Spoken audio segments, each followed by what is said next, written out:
Welcome back to Technology Behind Business.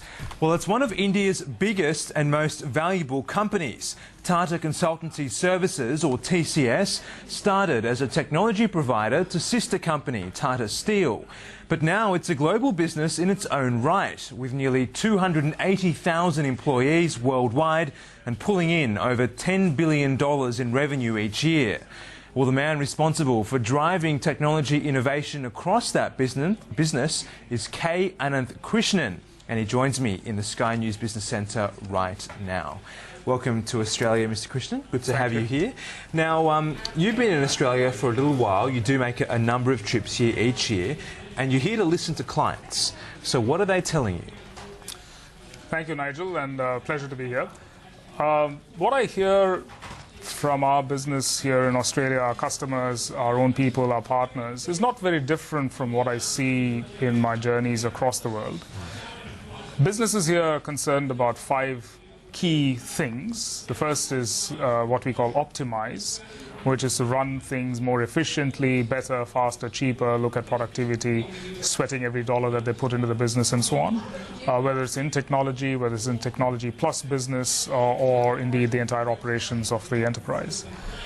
The second big theme is digitize, no surprises there. I mean, it's all about mobility, it's about social media, it's about the new generation of things to be used inside the enterprise, the extended enterprise, and the enterprise dealing with the customer.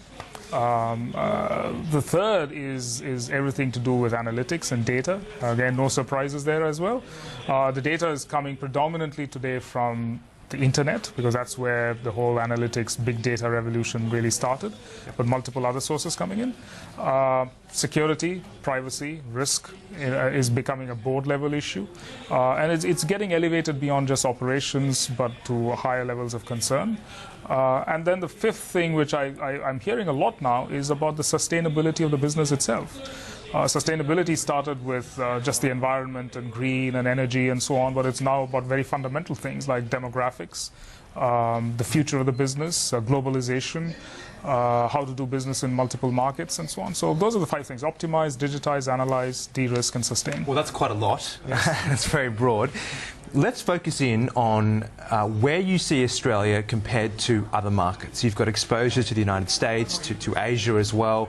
How do we rank here in terms of how we're embracing, especially that digitisation agenda? You're going to get me into trouble here. I'll give it a shot. I think from what I see, there is a lot of technology awareness, certainly, in Australian corporations. Adoption is pretty good, I'd say mainstream in most of these areas. In a couple of them, I think Australia is doing interesting things because the sheer nature of your economy, the size is kind of manageable. You can do big things here without breaking the bank. The ecosystem which is around that whole innovation agenda, there I think lots more needs to be done. I mean, the venture capital ecosystem, for example, is a little behind. Entrepreneurship is picking up, but not quite at the Silicon Valley or Israel or indeed Scandinavia kind of levels. Now, TCS, a large part of your involvement here is with offshoring or outsourcing. Do you think Australian businesses are becoming more comfortable now with outsourcing a lot of their project work to Indian businesses like yours? It's not so much the cost issue at the moment, but it's about what is it that you can bring to the table from a global ecosystem perspective, a talent perspective, a technology perspective. What is it that you can do over and beyond a cost proposition? So in that sense, yes, the tide has turned quite substantially. The dialogue is now at a different level, connecting with the business, connecting with the strategy of the company. We mentioned digitization, that's very high on people's agendas. So it's not enough for me to just say, well, I can optimize your business, but I have to worry about all the other themes as well. What to you is the one big trend you think coming up that maybe we're not seeing here yet in Australia, that might be overseas, for example, that you think our CIOs and CTOs need to keep their eye on? I think the data ecosystems question is likely to be a big story. People have realized that when they look at analytics, you always start with data that you have inside the enterprise, usually structured data.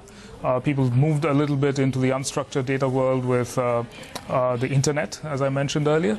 But can I do more than that? Can I look at structured data coming in from a data ecosystem? Can I buy and sell data as an asset from other people? Can I look at unstructured information from inside my own enterprise, the knowledge which resides in there? Can I combine that with not just internet data, which is the classical unstructured data, but all other data types? So we might even see a day where data will be on a company's balance sheet as an asset. Look, I did also want to talk about innovation with you, but we are out of time today, so we'll have to leave that to next time when you're in Australia. But thank you for coming on. Thank you, Nigel.